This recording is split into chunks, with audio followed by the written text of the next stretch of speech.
Tata ụka nke oriri Maria dị Asọ nne nke Chukwu. Afọ mbụ n'afọ ụka. Igbo Catholic Community ji obi aṅụrị ekele ezinụlọ niile na ndị ọbịa niile anyị na ha ga-anọ na Jamas dị Asọ taa. Ọkacha ndị si n'ebe dịla aka esonyela anyị. Na Jamas dị Asọ nke taa, ndị ezinụlọ Prayer Line na-enye Chineke ekele wee na-ebute mmadụ niile nọ na parish anyị n'ugwu eze nke Chineke otu o si dula anyị gafere afọ 2022 wee bata afọ 2023 na-arịọkwa ka o were udo na ịdị n'otu wee na-agọzi ezinụlọ anyị niile. Ezinụlọ ihe si aba na-enye Chineke ekele ma n'isi Polycarp na Josephine ihe si aba ndị na-echeta 44 ha ji wee biri dịka di na nwunye na sakramenti nke matrimony. Ezinụlọ Amuchie na-arịọ nchedo Chineke na ọgwụgwọ nsọ ya n'isi Ezira Omole nwa ha onye nke nọ na-abụọ ya ma na-arịọ ka o si na-abụọ ya omie na-emetụla oge na-adịghị nso. Ezinụlọ Grey na Stola Ọbamaka na-enye Chineke ekele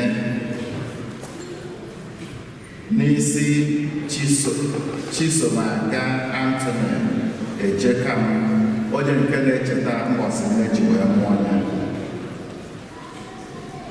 Ezinụlọ Polycarp na Josephine ihe si aba na-enye Chineke ekele maka ngọzi ya niile na ekpere nke ha kpere wee za ha ya na nchekwaba ya n'isi ezinụlọ ha n'afọ nke na-abịa abịa.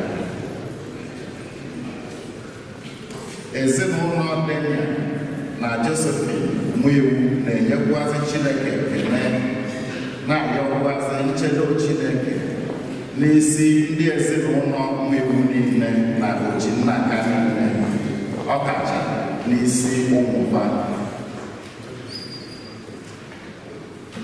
Ekele ọmụgwọ ya na ezinụlọ ya na-enye Chineke ekele ma na-arịọkwa ngọzi ya n'isi Teresa Arie, Chief Okoyikwe na Fidelis ọmụmụ ya bụ ndị na-echeta mbọsị na-eji wee mụọ ha.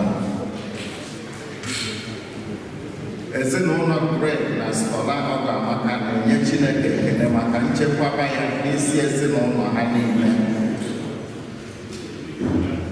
ma na-arịọkwa ka o duru ha na-aga n'arọ 2023 ka abanye n'ọfụrụ.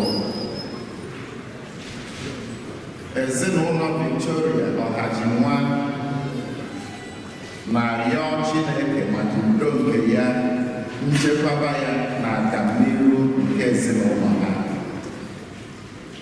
Ezinụlọ Grey na Stola Ọbamaka na-arịọkwazi Chineke maka nchedo na odudu na ngọzi ya n'isi Ugo Joy Ebumba, Nnamdi Ada Emenogu na Chigozie Ijeọma Nwanze, ndị na-echeta mbọchị ha ji wee biri dịka di na nwunye. Ezinụlọ Grey na Stola Ọbamaka na-enyekwazi Chineke ekele ma na-arịọ ngọzi ya n'isi Chisomaga Anthony Ejekam bụ onye nke na-echeta mbọchị na-eji wee mụọ ya. Ezinụlọ Ọgọ Oke na Ejike na-arịọ maka ezumike mkpụrụ obi Luke Sunday Ejike onye nwụrụ anwụ. Ezinụlọ Osi na Nneka Tufondụ na-arịọ maka ezumike mkpụrụ obi Dominic Tufondụ, Augustine Tuto, Fada Julius Tuto na Fada Godwin Ikobi. Ezinụlọ Antonia Des Ogugwa Ọfọdụ na ayọ maka ezumike mkpụrụ obi Desmond Ọkụgụa, Ugoeze Antonia Ọkụgụa, Stella Ọgadịmma Des Ọkụgụa, Paul Mos Ọfọha, Elizabeth Nwanneka Ọfọha onye nwụrụ anwụ. Ezinụlọ Emmanuel Obiora na-ayọ maka ezumike mkpụrụ obi Edwin Ọkpalugbo, Ụkamaka Vera Ikechukwu, Monsignor Mary Obiukwu, Father Julius Tudo ndị nwụrụ anwụ.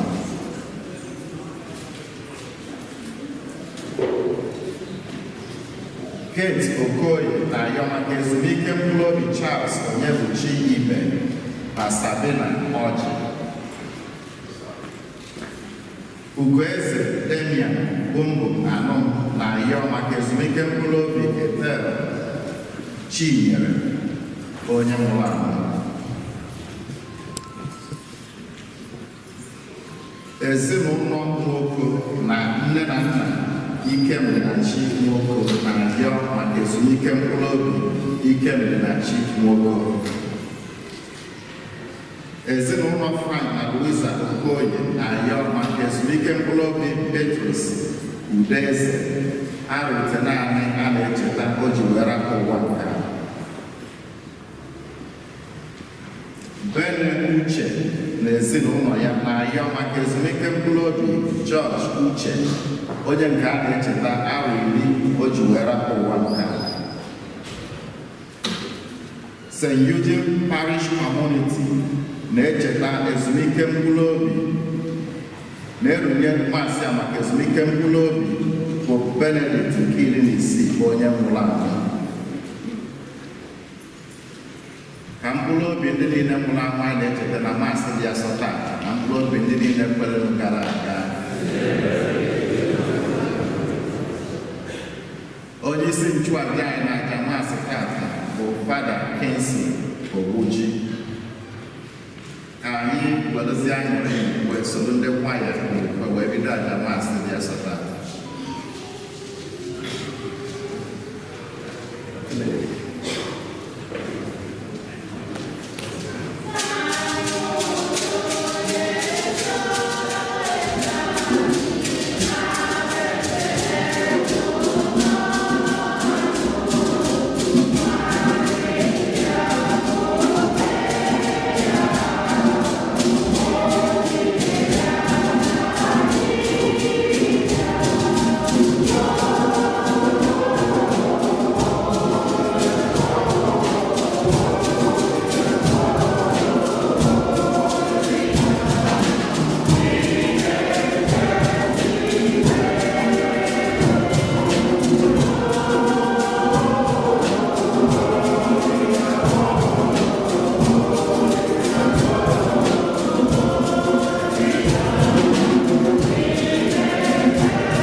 Amen.